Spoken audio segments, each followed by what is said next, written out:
Good evening and welcome back to Pipe and Tobacco Talk. It's episode 5 and I'm here with my good friend Tim Beaumont from PapaBear's Pipes. Tim, how are you tonight? You know, if I was any better, there'd be two of me. Excellent. So that you know, Tim and I are both going to drink exclusively throughout the show. So it could be very dangerous by the end of the show. We never can tell. Tim, you are drinking Angel's Envy Rye, finished Ooh. in rum casks. Oh, so good. So Yeah, good. it's delicious. And I've been kind of on a roll. I am sticking with Redbreast Irish whiskey because I absolutely love it. It's just perfect. So, and I do have a bottle of Angel's Envy Rye on the bookcase behind me, but I just haven't opened it yet. Yeah, and you're in love with that Special occasion Redbreast. stuff. I am. It's wonderful. It's kind of magic. So it's been 6 days since we last recorded. We recorded on Labor Day, and we had a fun time. I had a fun time. Yeah, and I had a fun time watching. I was the only one drinking during the show, but now here we are. Both of us are drinking during the show. I know. This I was could be a lot better. reprimand you. If you don't bring enough for everybody, don't bring any at all. Well, you know, and I think that sounds sage advice. And to be honest with you, if I didn't do stuff like this, my confessions would be so boring. So I have to, Right? I have to misbehave occasionally so I have something to talk about. Yep. Excellent, excellent. All right. So as always with our show, we talk about what's new in Tim's collection, what's new in my collection. Then we talk about pipes. Then we talk about tobacco. And then our favorite segment of the show is Ask Us Anything. And I've got some great questions tonight from some folks that have been watching the show, and we can't say thank you enough. And people have taken us up on the offer to mail them stickers. I know Richard from EP Pipes and a couple other folks have asked for some stickers, and I've sent them out. So Yep. The stickers turned out really nice, and I got my supply in the mail just the other day, so I can start sending them out. Yeah. In case nobody has seen the stickers yet, this is the Pipe and Tobacco. Ooh, that's nice. The Pipe and Tobacco Talk Show. Very nice sticker. My logo, Tim's logo, and the custom designed bear that my friend Jake Miles designed for us. Did an outstanding job. And we're very happy with the logo and we like it. And now we have stickers to send you if you want one. So feel free to ask. So Tim, it's like a real tell thing. me what's... It is. It's like we're not just doing this twice and then hanging it up. No, we're deep into show 5 now. I know. We could. I know. And I was joking with Justin and Nate earlier today from Pipe Sports and Pals, and I said, you guys always talk about 10s of listeners. We're up to 5s of listeners, so we're pretty excited about where this is going. The thing that I can't wait for is when we become celebrities and our lives get all screwed up. Oh yeah. I mean, we're already drinking. No telling what fame will do to us. Right. Yeah. Can't wait to have an affair. Yeah. All right. So why not disappoint another woman? Oh. Yeah. I handed a woman an umbrella this morning because it's raining here in Colorado. So that brings the number of women I've made wet today -1. So that's good. You had to drive through a puddle and splash them in order to make them wet. Yeah, get a garden hose out, soak them down. We're terrible, Good one. And this is why my confessions always end with a priest screaming at me. So your penance is going to be 3 days long. Oh man, terrible. All right. Excellent. So what is new? What is new in the Tim Beaumont collection? Pick anything up new this week? Anything exciting? I did not buy anything new. I finished a couple of things. I'm happy to share that with you if you want. Oh, yeah. What'd you finish up? Yeah. Willie Roop wanted a Volcano with some flames etched on the front. And so I finished this up for him today. Oh. And, ooh. Yeah, that nice bird's eye on the bottom there. And wow. he wanted that's a sharp piece of... etched on the front. So that's All what right. this has. Now, I've always wanted to ask, how do you do that? How do you get, I mean, do you take like a stencil and put it on, or how do you etch something on to a pipe? Uh, in this case, what I did was just take a pencil and draw it out, and Mm-hmm. then not like it and sand it down, and then take a pencil and draw it out, and then not like it and sand it off, and then the third time, um, it turned out okay. And then I took a little tiny burr on the Fordham tool and etched it, Mm-hmm. and then took the wood burner uh, and etched it in with the wood burner, so that when I put this is a black and a mix of light brown and chocolate dye. Mm-hmm. And when I put the dark dye on, the black, it fills all that in. And then when you sand all that off, that stays Mm-hmm. just like it stays in the vertical grain. Oh, And very nice. yeah, and then you put the cover color over top of it, and yeah, and it shows up nicely. Nice. So that one turned out good. And then the other thing that I did another calabash, but this one I did. It's smaller than the last. It's lighter, Mm-hmm. and finally got to cut into that big block of Coca-Cola that I bought, Ooh. and that wood is absolutely beautiful, man. You put a shine on that. Oh, very It's nice. something. Gorgeous It's pipe. really pretty. Gorgeous work. Yeah, thanks. And then the other thing that I was able to finally do, and this process I'm learning. I've got some Mm-hmm. fossilized. This is Mammoth Tooth, Mm-hmm. and so I got a wet saw and sawed this up. Now I have to figure out how to drill it, and then cut it and shape it and polish it without shattering it and breaking it into little pieces. So the good thing is I have a big stack of these, and so I should be able to get one pipe out of that. But I'll have learned. Educations are expensive, and this is going to be one of them.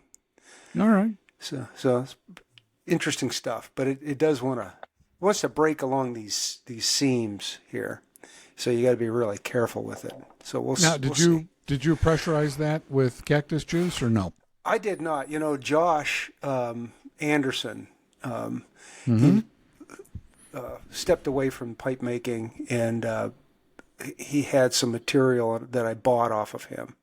And this was probably a 2x2 by 4.5 inch rectangle piece. Mm-hmm. And I sawed it up the other day, and now I got to start breaking it. To break it down, now I got to start shaping these pieces and make them usable.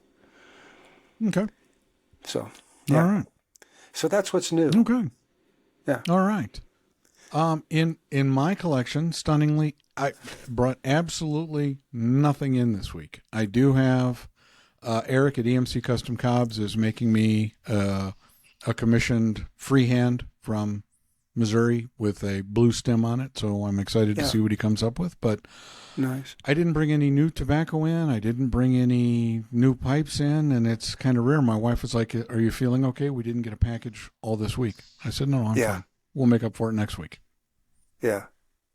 So You're going to have those weeks, yeah, it was a quiet week here, so Yeah. not much going on.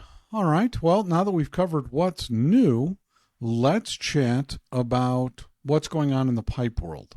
What you showed some excellent work. What else have you got going on in pipes? Tell me what you're working on. I'm going to try to make it's a benefit at a cigar shop not far from me in Hubbard next Saturday. There's a benefit for it's companion dogs, whether there's guide dogs, that kind of thing. And so I'm going to go over there for a few hours and hang out with that crowd. Mm-hmm. I'm working on commissions and building pipes for Las Vegas.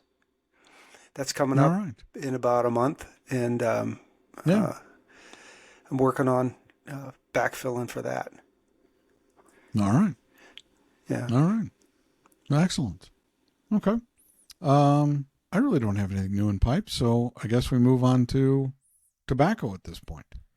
I do have 4 new leaves coming in. I've got some French dark air cured leaf coming. I've got some Brazilian Foiano, a little Ugandan dark air cured, and some Tennessee, Kentucky light fire cured. These are all new leaves to me. The French, the Brazilian, and the Ugandan are all cigar leaves, and they just the description kind of drew me in. So I thought, well, I'll bring in a pound of them, shred them up, see what we get, and go from there. And I was talking to Jay at Pipe and Tamper a little while back, and I said, I want to make a all cigar leaf tobacco blend. And so I came up with this blend, and I called it Tadag, which is Irish for incredibly bland and banal. It was the least interesting thing I think I've ever made. It was just, woof. It was the shepherd's pie of tobacco blends, huh? Yeah, it was like, is that a chicken pot pie you're having? Oh, those are so flavorless. No, it just didn't. It was bad. I was just really disappointed in it because all the leaves independently had a unique aroma and a unique flavor, and the Paraguay Doble and the Condego Viso I've used in other stuff, and I really liked it. And I thought, okay, I'll combine it with the Black Fronto and the new Picaroon, and I blended it up and thought, this is like what's that stuff called Sominex, the stuff that you take to go to sleep. Yeah, right. That would be that blend. It's just so boring. So I'm gonna have to rethink an all cigar leaf blend or do something different with it. Yeah. But that's kind of what's going on in tobacco. I've got some custom blends that I'm still working on. I talked last week about a blend I was doing for KM Pipes, and I took it out of the press Friday. And so that you know, if I don't like the tin note, I don't think setting it on fire is going to make it better. And I just didn't think it was going to get better. So I reblended it, put it back in the press, put the new blends back in the press, and we'll see where that gets us. But I was really, really disappointed.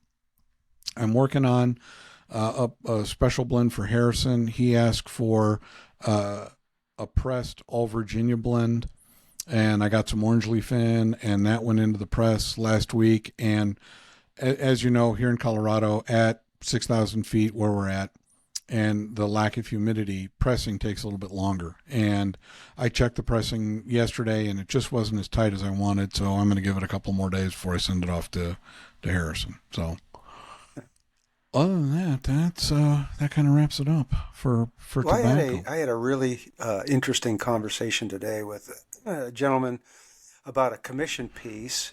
He's ordering it for his granddad, who's going to be 100 on December 1st.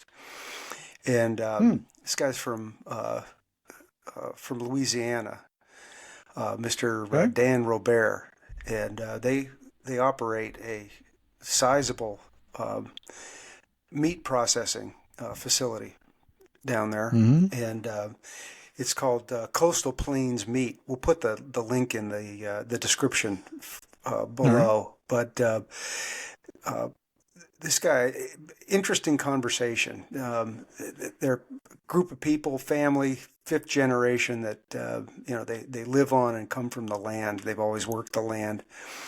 And one of the things that they grow down there, besides sugar cane and many other things, is he grows tobacco. And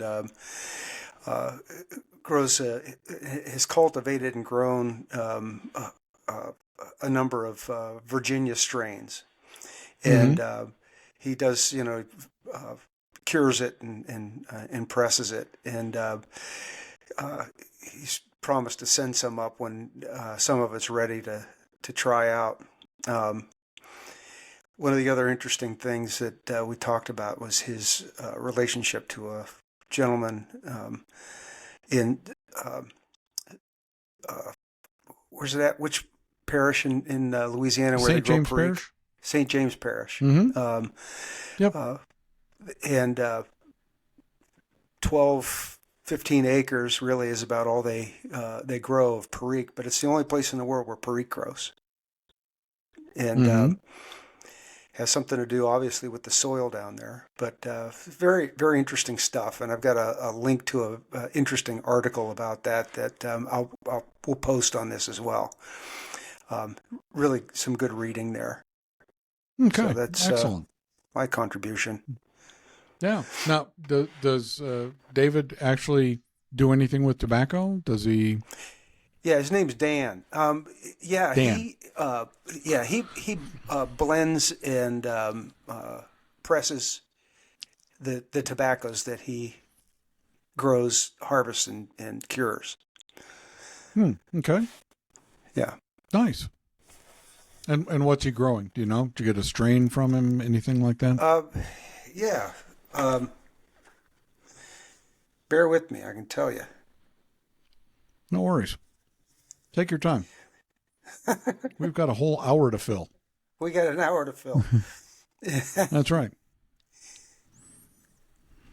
Let's see. Oh.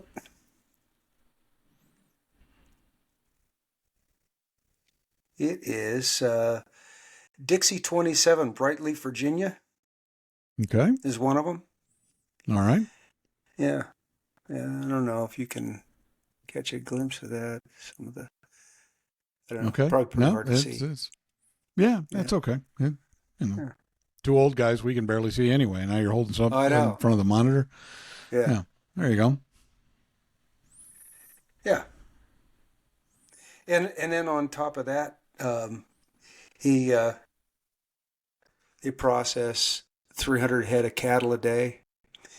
Nice. I told him, "Where have you been all my life? Tobacco and beef? You kidding me?" Yeah. What a combo. Sounds like a pretty good day to me. I know. He could be an axe murderer and I'd be his friend. I have 9 wives, 28 children. Don't care. You're good. Beef and tobacco. You're fine. That's right. I know. Excellent. Insult me. Say whatever you want. I don't care. I'm hanging around. Yeah, really. If need be, I can put on a dress and swish around a little for you, but, You can't get rid of me that easily. That's right. Wookiee Santa Claus shows up in a in a cocktail dress. That's just a broken leg, like the Black Knight on Monty Python. It's just a flesh wound. It's just a flesh wound. Come back, you coward. One of these days we're going to have a list of movies that people have to watch to understand the humor, because I think it was 2 weeks ago that I said sedative, and had a couple of people ask me, sedative? I said, it's a line from Young Frankenstein. It's okay. Young Frankenstein? Yeah, I know. Damn, you don't remember? Frau Blucher. Too late. Yeah.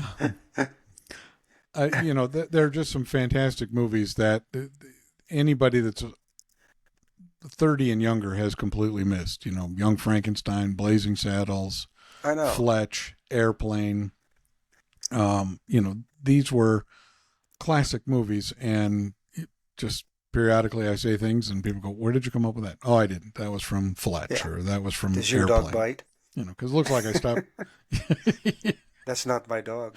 Looks like I picked the wrong. Looks like I picked the wrong week to stop sniffing glue. Yeah. Johnny, what can you make of this? A hat or a brooch or a pterodactyl?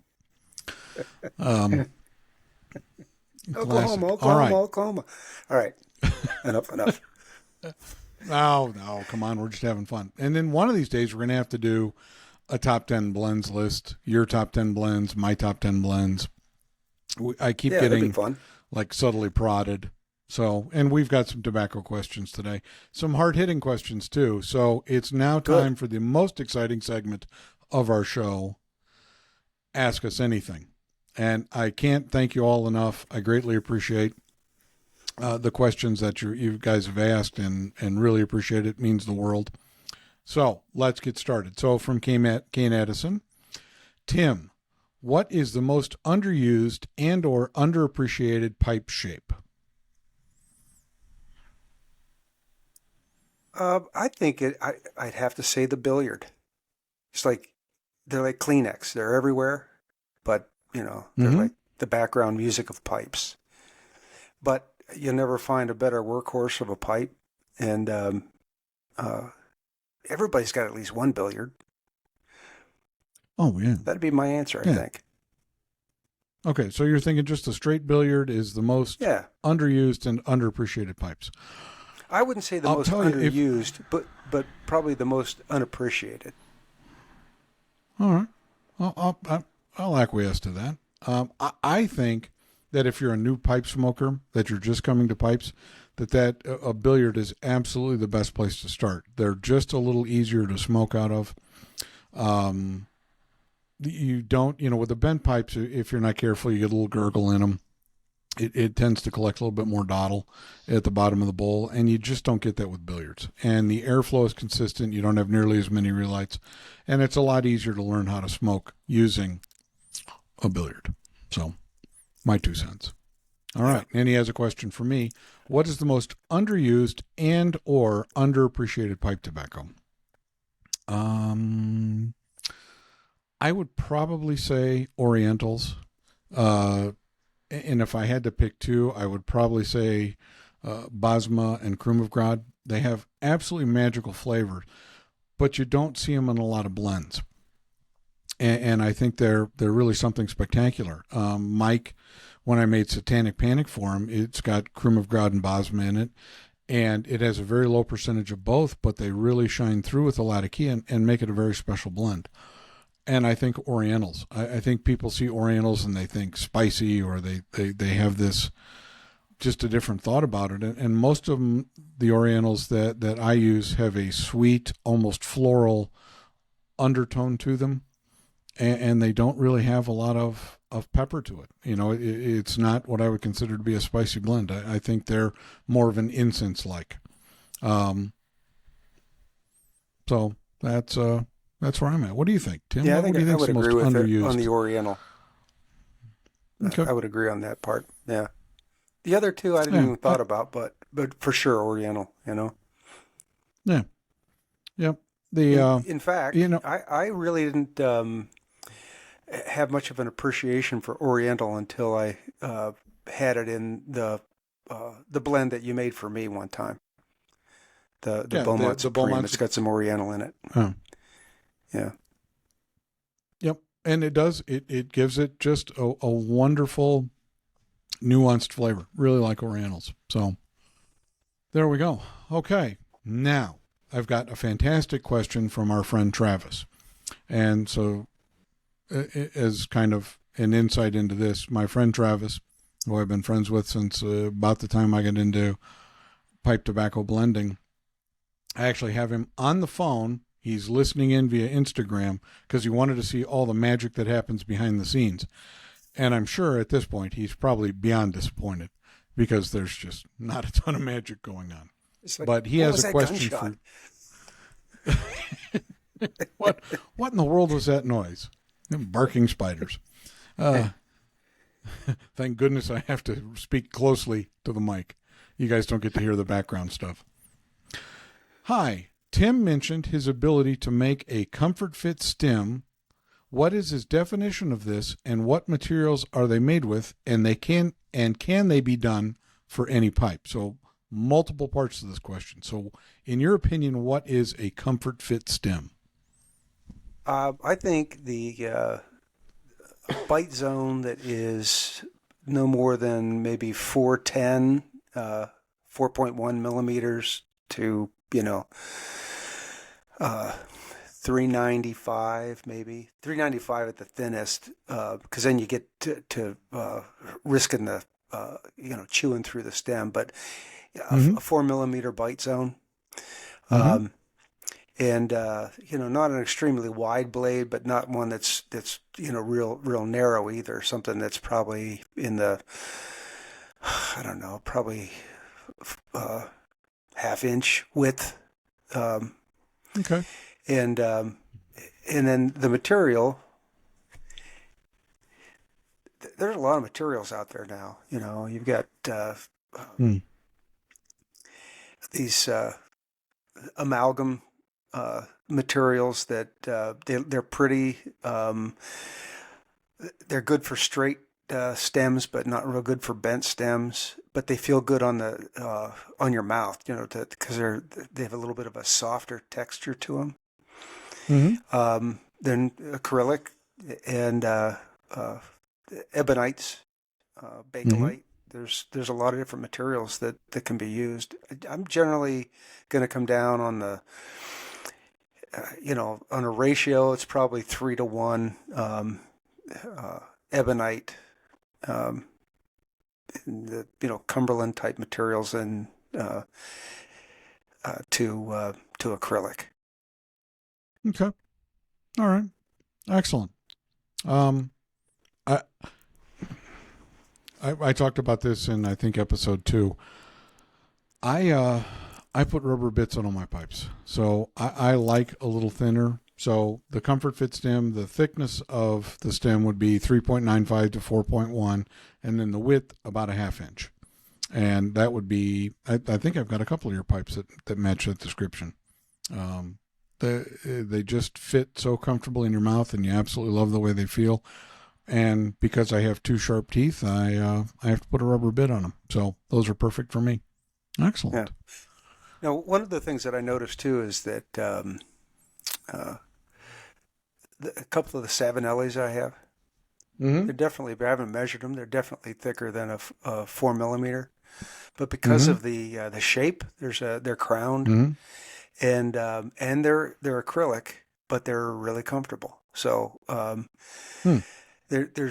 make a stem the way I make a stem, but there's more than one way to skin a cat, I think. And I think for me, it's what I described, but there are other sizes and shapes out there.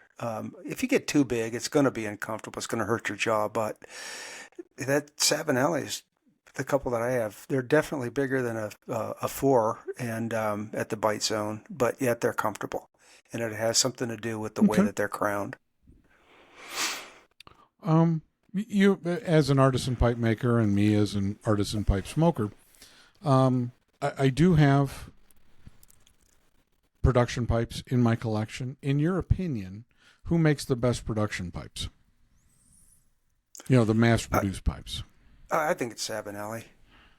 Okay. That'd be my pick. Okay. Well, you and I are in agreement then. I do like Brebbies. I like Brebbies too. But I just think the Italians are a little bit better. I have some GBDs in my collection and have some other, of the English pipe makers. But I think that the Italians, just on a comfort and smokability level, have been tremendous. Savinelli, Brebbia, can't go wrong with either one of those. Right. I agree. Oh, all right. All right. Now, from our friend Terry Brewster from Facebook, this is a hard-hitting question, Tim. Are you ready? I'm ready. You ready? Ford or Chevy is his first part. So, which do you prefer, Ford or Chevy? I'm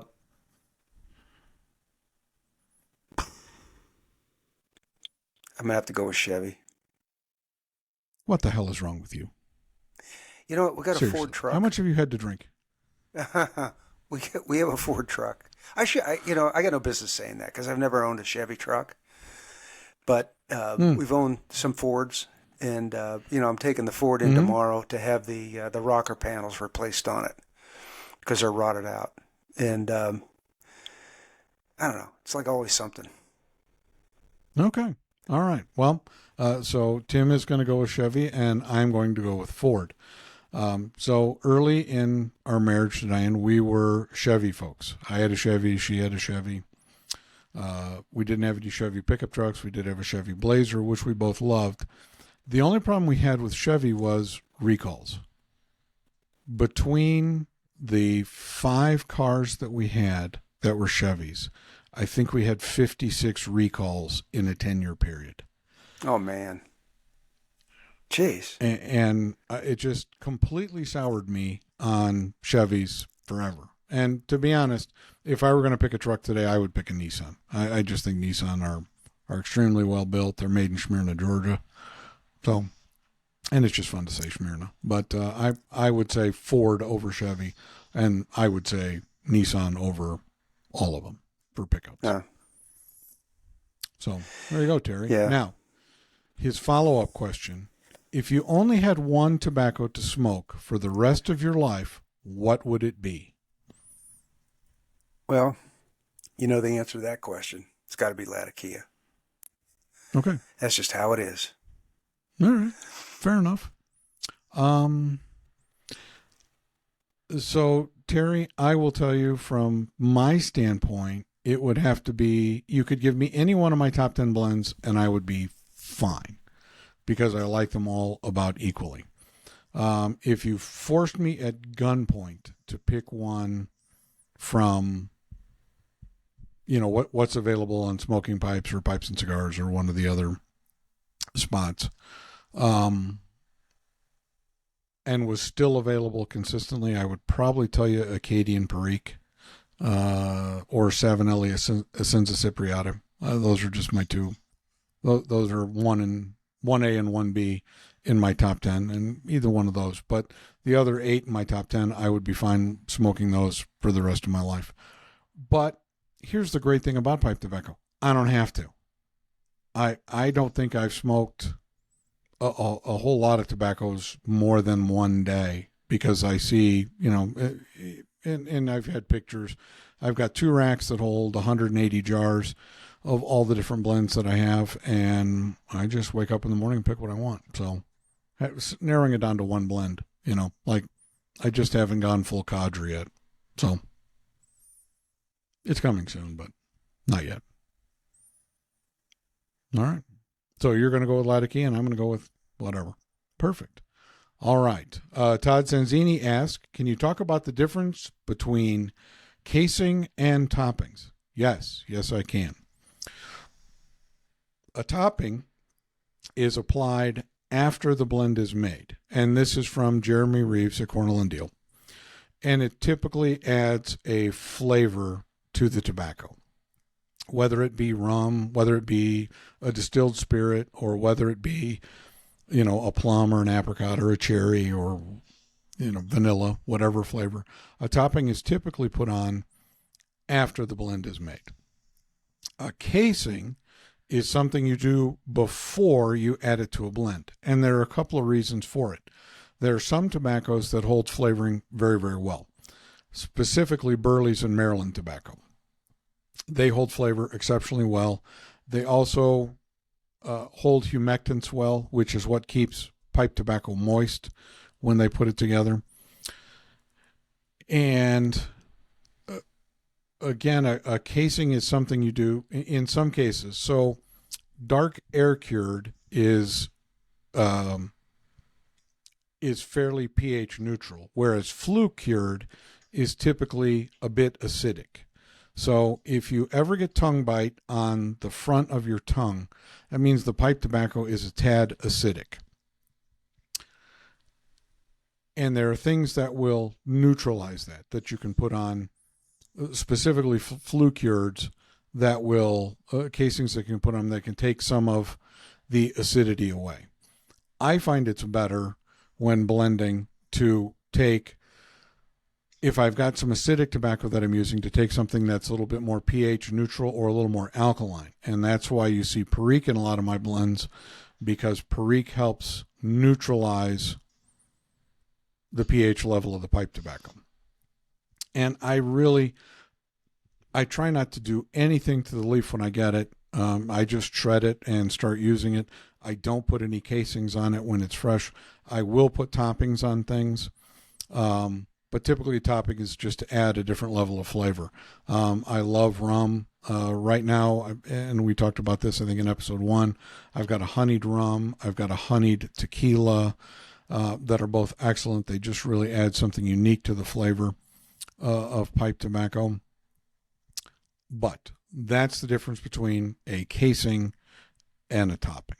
Topping goes on after the blend is made. Casing is done typically to the leaf prior to shredding or shortly after shredding before it's put into a blend. So that's the difference. All right.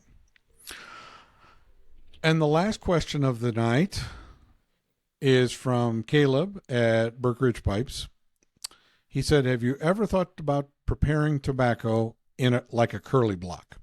So back in the 1800s when they would ship them out in blocks of tobacco and cut them into plugs.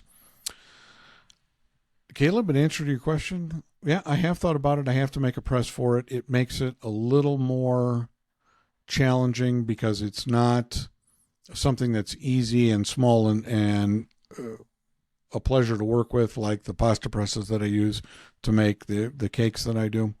But I have thought about it. It will come at some point in the future, but right now I just haven't built a press for it and I haven't done it. So, but yeah, that's where we're at. So, excellent. Those are all the questions I have. Did you get any questions for this week? I did. I did not. But I did get. There's this interesting news article, and if you bear with me, I'll read this. It's just breaking news. All right. Apparently, there was an incident that occurred in the cloakroom of the John Birch Society Annex in downtown Yazoo, Mississippi, about 7 p.m. last night. The dust-up occurred as a result of a double booking of the meeting facility to two local clubs, the Avant-Garde Poetry Society of Yazoo, and another group calling themselves the Sweatermen. They're an a cappella artist group. Okay. The two tried to share the space, but things jumped ugly when the lead singer of the Sweatermen, a Mr. Buster Keystone, interesting, called the poets tedious after being summarily shushed on a repeated basis. Stern looks were exchanged and both groups simply walked away crestfallen. Mr. Keystone was unavailable for comment. However, the patriarch of the Poetry Club, Mr. Clarence Clemens, commented as follows. The Sweatermen's comments were hurtful and inappropriate. If only they knew how their darts stung. Such remarks may not remain on the soul like the fragrance an orchid leaves on the heel of the shoe that has crushed it. Tedious? I think not. Interesting article. Well, there you go. So we have, who knew that Yazoo, Mississippi was a hotbed for poetry and a cappella groups? I would not have suspected that. Hey, there's an ass for every seat. Apparently so. So, well, we won't try that again. Yeah. So I wanted to ask the folks that watch and listen to our podcast, are there any guests you'd like to see us have come on and interview and perhaps share a drink with while we swelter in our man caves and Tim and his prison lighting and me and my bizarre ring of light? Who would you like to have us talk to? You just reach out and let us know. Yeah. Could be anybody. Yeah. You know, we thought maybe, because Tim and Dan Rees from Ohio Briars have worked closely together, get Dan on here sometime soon, and perhaps get Mitchell from MBSD on at some point in the near future. Eric from EMC Custom Cobs. I always like to chat with Eric. He's always got something to say and an opinion about everything. So let us know who you'd like us to talk to. Yes. Or we can just keep talking to ourselves and, I think watch us drink. That we continued. Yeah, I think we just keep drinking, because that's half the fun of the show for me, because I'm telling you. God knows, hanging out with me. Redbreast. This might be one of the finest whiskeys I've ever drank. I absolutely love it. And it just goes down entirely too smoothly because I might not be wearing pants in this episode. You never can tell. You only get the waist up, so. Yeah, the rye. I'm generally not a rye person, but this one won me over. I've had rye whiskey to me is like bourbon has multiple notes. You got Mm-hmm. oaky note and a caramel note and that kind of thing. Rye whiskey to me has got like one. It's like a violin with one string. Bing. And but this has got like a caramely flavor to it. It's it tastes like rye, but it's got a couple of different things that come through. Pretty Yeah. tasty. I am not a huge rye fan because I agree with you. It is a one-trick pony, and it just doesn't have the allure to me. Yeah. Just not. But I really like that Angel's Envy. Ooh, finished Yeah, in it's a good rum stuff. cask. Yeah, and It's good stuff. if you're a Scottish whiskey drinker, Balvenie Doublewood, which is they do it in a charred oak barrel and then they put it into a sherry cask. Same thing, just some wonderful notes. And then if you get Balvenie Caribbean cask, charred oak barrels first, and then it finishes up in a rum barrel, which, goodness, those It's are good stuff. yeah, exactly. And we're not trying to steal Justin and Nate's thunder. We just like to drink, so we're not giving reviews on anything. We just tell you what we like. Yeah. But back to rye. Not a rye guy. Not my favorite. Love bourbon. Yeah, I've had the storied booze, like Templeton. My brother gave me a bottle of Templeton. Best stuff, he said. Completely unimpressed. It's like, Oh, I could clean brake parts with this. Excellent. right. I know. Well, my throat's numb. you know. And I can't feel my legs, but you're right. It's excellent. And same thing with some of the bourbons that are touted as being top of the line or having some historic significance. Mm-hmm. Like what Buffalo Trace. Mm-hmm. Yeah, Not your thing. Event. Not a Buffalo Trace Not a guy. vet. Yeah, but Okay. you take like Michter's. Just the run of the mill bourbon. Pretty good stuff, I think. And everybody's different, Yeah. I do like Maker's Mark 46. I do like. God, what is it that I have? Woodford Reserve. I like Yeah, that's a Woodford good one. Reserve. Yeah. Yeah. I struggle with anything over 95 or 100 proof. It's just not my speed at all. I just don't like that alcohol burn. You just don't like it when your throat closes off. Yeah. Yeah. When it just pinches exactly. shut because it thinks that you just breathed in, 150 degree hot air, Jim, are you drinking paint thinner again? No, I'm not. No. This was $32 a bottle. Exactly. And, we talked last week about things that have affected us greatly. You had your moment with rum, and I had mine with grain alcohol, Everclear, that 190 proof. But, the problem with 190 proof is when you put it in orange juice, you really don't taste anything until you're stuck in the back seat of a car and the back window only rolls down this far. Right. Yeah. Right. If you rolled it down at all. It's like it's raining Sometimes outside. No, it's not. It's raining inside. No. That's I told that story to my dad, and he was laughing so hard he was crying because a friend of mine made me a drink with. He thought it was vodka, but it was Everclear. He put 7 shots in it and some orange juice and something else, and said, "Hey, here you go." And I drank it, and I kind of chugged it, which was a mistake because I thought, "Oh, this is really tasty." And then the lights went out for Jim. They dragged me out of the party, put me into a car where the window only rolled down, from about the middle of my forehead to just above my chin. Right. And while we were driving home, as we made a turn from one busy street to another, I was projectile vomiting out the window. which was, a sight to see. I'm sure everybody driving that evening really enjoyed it. And then get home and okay, kids, so the statute of limitations has run out on this story, but I'm going to tell it anyway. And I think I was 18 at the time, which was not legal drinking age in Indiana at that time. And we get home, and mom, aunt, and grandmother are sitting in the driveway, and we need to clean off the side of my friend's car because I threw up everything I had ever eaten in the previous 18 years. Captain Crunch, just all kinds of stuff came out.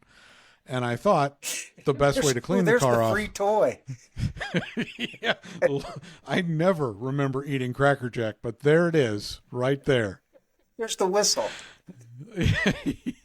Yeah. So I thought, well, we better wash off the side of the car. So I turned the spigot on and then tried to connect the hose to it, which sober people know that this isn't going to end well. Drunk Jim did not care. I was determined to put that hose on with the water running. So now I'm soaking wet, covered in mud.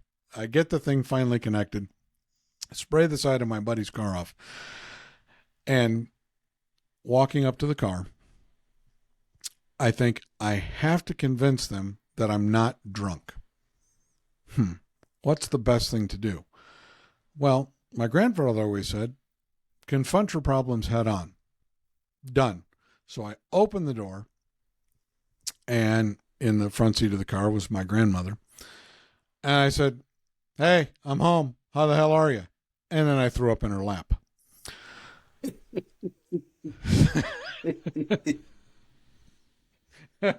Oh, it gets that better. Floral print dress. Oh, wait a minute. No, it was plain. No, that was just blue. I added the coloration myself. So as I'm walking into the house, my stepfather looks at me and goes, that was impressive. He was a man of few words. I said, okay, watch my next trick. And I walked over, and my bedroom was downstairs, and I missed the first step completely and just crashed down the stairs and ended up on the floor. And that's where I stayed until the next morning. And here's where it gets bad. Waiting at the breakfast table for me is my stepdad, a man of few words. And he looks at me and he goes, it's time for you to have some of the hair of the dog. I have that album from Nazareth, Dad. I don't know what that means. He goes, sit down at the table. He goes, okay, I'm going to sit down at the table. And he pulls out a bottle of Jack Daniels and he pours a shot of it. And I'm like, oh, no, we're not doing this. We're not doing this at all. He goes, the only way to cure this for you is to drink this. And I'm like, oh, this is contributing to the delinquency of a minor, and I don't think I can do this. He goes, drink it. Okay, so I picked it up, and I belted it down. Wow, that was hard. It was a hard moment in my life to have that the next morning. Absolutely brutal. Don't do that, kids. Don't drink Everclear for any reason.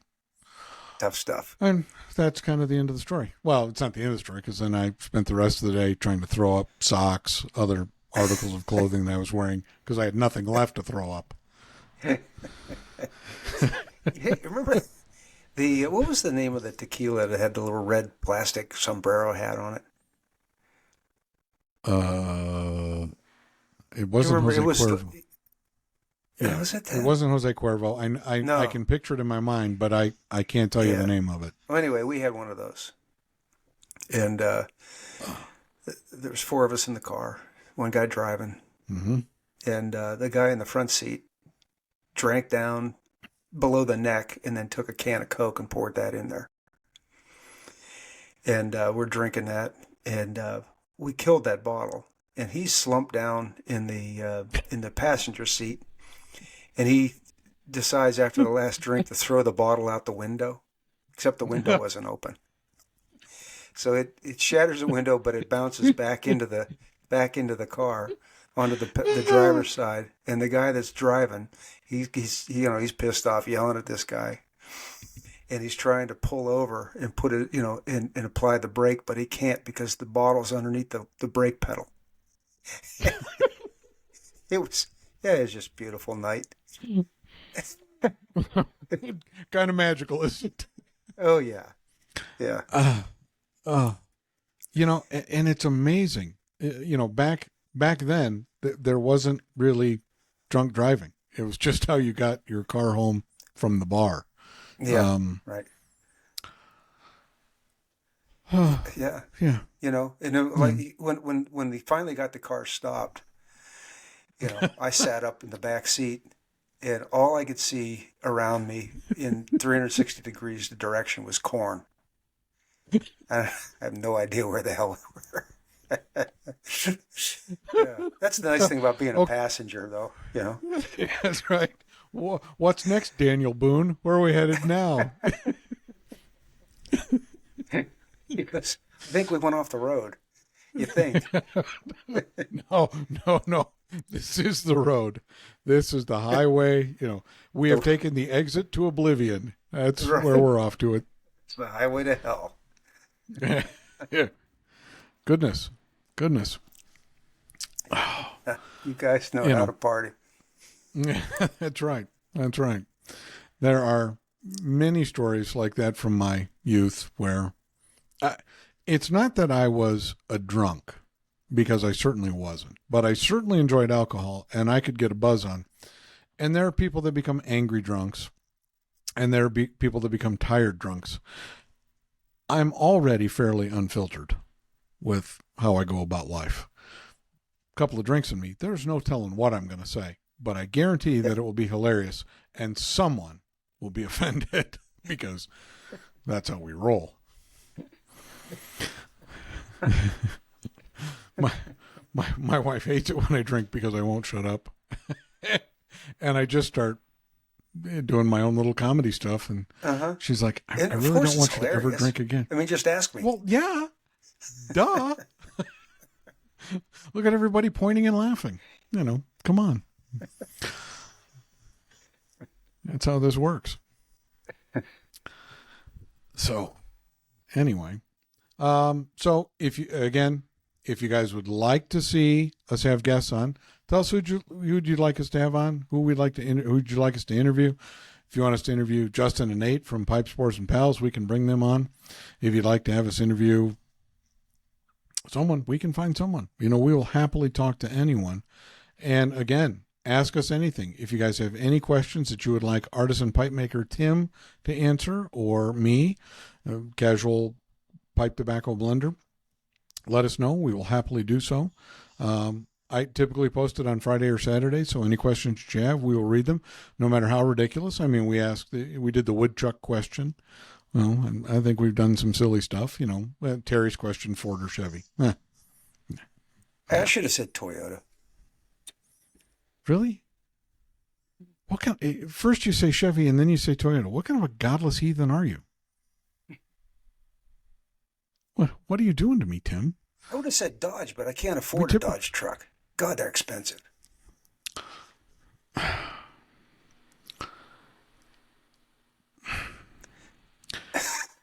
As a child of the 80s,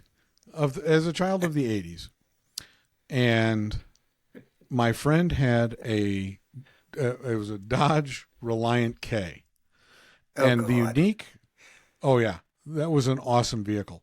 That was a K car. Yeah. Yeah, it was the finest automobile that Russian engineers could put together. Oh my Lord. It was so terrible. And it had brake clips on it, and he could go about 1,500 miles, and then the brake clips would just disintegrate or come off or whatever it is that they did, and would have to go have new brake clips put on. You didn't have to do the whole pad. You just had to put these ridiculous clips back on. And I don't know what they were made of, like a pipe cleaner or a zip tie, something. It was whatever it was. It was terrible. So I've never been a Dodge guy. I had a 72 Dodge Dart. Ooh. And that was a car you could fix, but you had to fix it. You had to fix it all the time.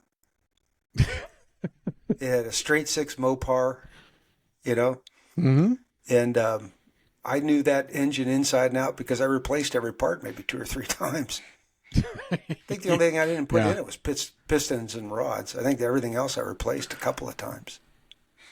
Yeah. Those were the days, though. Yeah. I thought it would be a good idea when I was 18 that I should get a sports car. Not just any sports car, a British sports car. I got a Triumph Spitfire. Gorgeous lines. It looked great. Apparently, it was assembled by, you know how they say that 100 monkeys given an endless amount of time and some typewriters would come up with the works of Shakespeare? Yeah. This was 3 monkeys about an hour that came up with the design for this particular vehicle. It got to the point where I bought a box of starters because the starters went so bad so fast on that thing. And it got to the point where I could change them in about 30 minutes. Here's a crappy car. And here's the other thing about British cars that you need to know. I thought it's time to upgrade the stereo in the vehicle, so I'm going to put a stereo in. And this is a stereo that had a clock in it. So back in the early 80s, that was a big deal. You had a digital face on it, and it had a clock, but you had to direct wire it to the battery. Now, what they don't tell you in the instructions for the radio is that positive and negative on British cars is reversed. Different polarities. And so when I wired it up to the vehicle, my friend and I were sitting in the car, and I turned the car on and I clicked the radio on. And the minute I clicked the radio on, it caught fire. And I don't mean a little bit of fire, like this is light a cigarette from it kind of fire coming out of my dashboard. And it melted every wire in the vehicle. And I thought that is pretty impressive. So I had to pull wire for most of the vehicle. So I shortly thereafter decided that maybe a British car wasn't for me. Yeah. Just throwing that out there. So anyway, fun stories from our childhood. Yeah, I know. I had a Rambler. Oh, but you were a Dodge guy. Yeah, it had a Dodge Dart and a Dodge Rambler.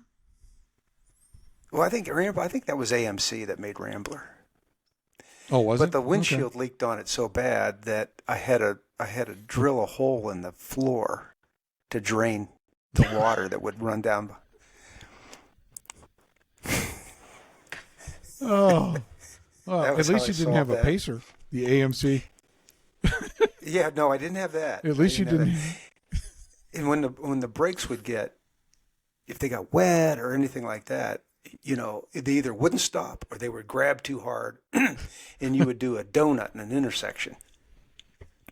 So you had to apply the brake and the emergency brake at the same time, but you had to push that button in and then crank it up real.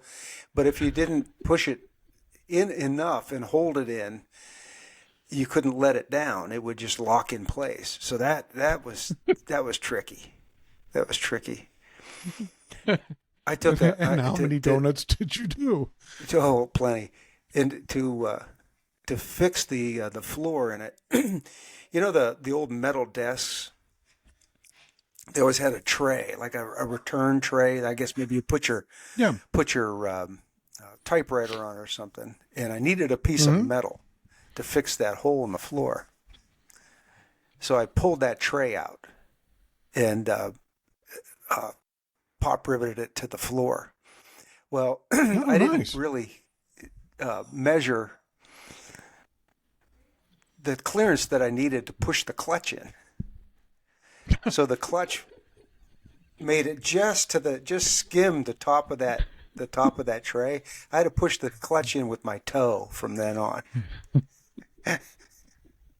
Couldn't put my heel on the floor. So it was not a work of craftsmanship, is what you're saying, Tim. No, it was pretty utilitarian. But I still had to have a hole to drain the water from the windshield. But I wanted enough protection so that when I hit a puddle, my legs didn't get wet. Because when you look down through the floor, you can see the road whizzing by. What an exciting vehicle to drive! What a piece of shit Not that only car could you was. do involuntary donuts, you also got to see the road in detail from without actually looking out the window. One of the things was that I thought it was really really entertaining to be going down the road, turn the ignition off, and then turn it back on, and it would like jump time a little bit, and it would backfire. Mm-hmm. And that was just, what a parlor trick until I didn't have an exhaust anymore. Till the muffler's on fire. Yeah. Right. Yeah. Parlor trick. Yeah, exactly. Excellent. Well, we have devolved into talking about things that aren't related to pipe and tobacco, but I really don't care. Not at all. No, just two guys laughing about. We're going to have guests on because our subscribers in tens are going to be leaving by the 20s.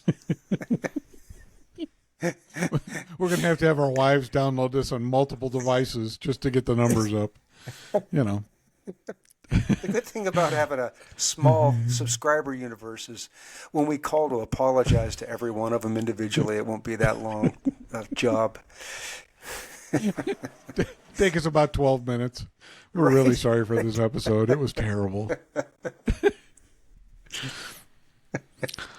We should start I'm just each thankful episode for the people that let this be the beginning, the first episode or the first apology in a long line of apologies you're going to get from us. Yeah, I don't think we've said anything overly offensive other than, No, not really. Vegans probably hate us, but that's okay. I'm right. willing to risk it. I wouldn't eat one of them anyway. I am. Not really. Probably not. Oh, classic. Yeah, I haven't laughed this hard in a long time. And it's not because I've had half a bottle of Red Breast either. There's two pygmies that catch a guy and they decide they're going to eat him, and they don't know how they're going to do it. There's two of us and one of him, and one says, "I got an idea. I'll start at the head, you start at the feet, and we'll meet in the middle." And they get going. They're both chomping away, and the guy at the top, at the head, he yells down, "Hey, how's it going down there?" He goes, "Oh, I'm having a ball." He says, "Hey, slow down."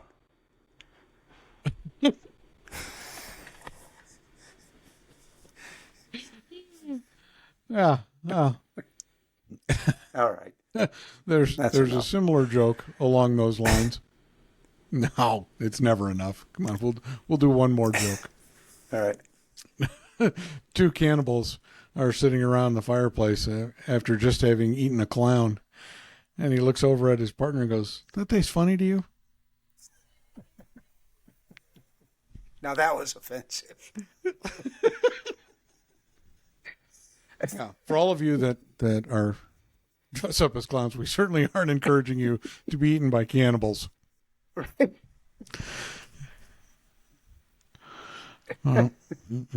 All right. Well. All right. Well, there's an hour you won't get back. And an hour we won't remember. That's right. All right. Well, thank you so much for joining us Yep. Thank you for joining us for episode 5. We hope you enjoyed it as much as we did, and we'll see you next week for episode 6. Thank you all very much. Have a pleasant evening. Smoke what you like, and don't let anybody tell you different. We'll talk to you later. Good night.